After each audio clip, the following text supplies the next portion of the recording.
A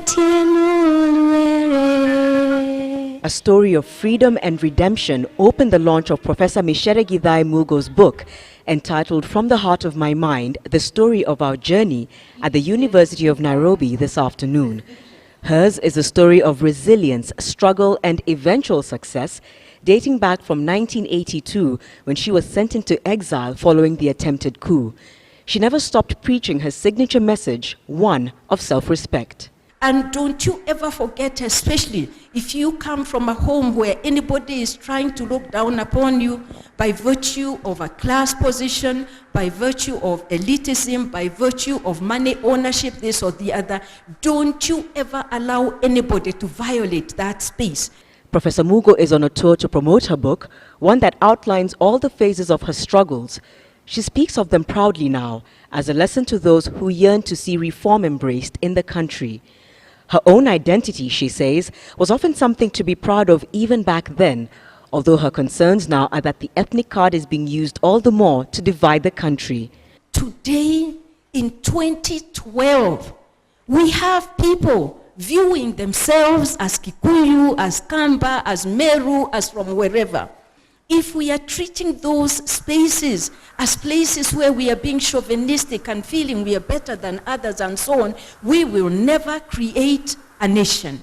Among those in attendance were fellow University of Nairobi alumni, NORC Kenya Party leader Martha Karua and Attorney General Professor Githae Mugo. Honorable Karua echoed Professor Mugo's sentiments, emphasizing the need to maintain the fight against human rights violations. As a nation, as a people, we must claim our space. That is the voice I hear today coming from my sister, that we must take our place, improve our space, improve our country, improve ourselves as women, encourage one another. The Attorney General threw a challenge to the students attending the lecture. The struggle to change this country is ongoing. And every day we must remind ourselves that the price of liberty is eternal vigilance. Even from outside the borders of her country, Professor Micere Mugo continues to push for change, giving a voice to the voiceless and encouraging the kind of dialogue that asks the right questions. She credits the University of Nairobi for helping her find that voice.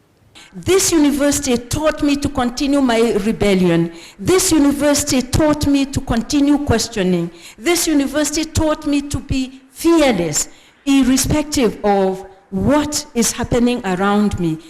Professor Micere Githae Mugo's speech not only focused on liberation, but on the freedom of expression that can now be enjoyed in Kenya. It wasn't just a pivotal point for the University of Nairobi literature students here, but for everyone who attended, it was a reminder that we need to seek new ways in which we can transform the country. Janet Mbugua, Citizen Live at 9, Nairobi.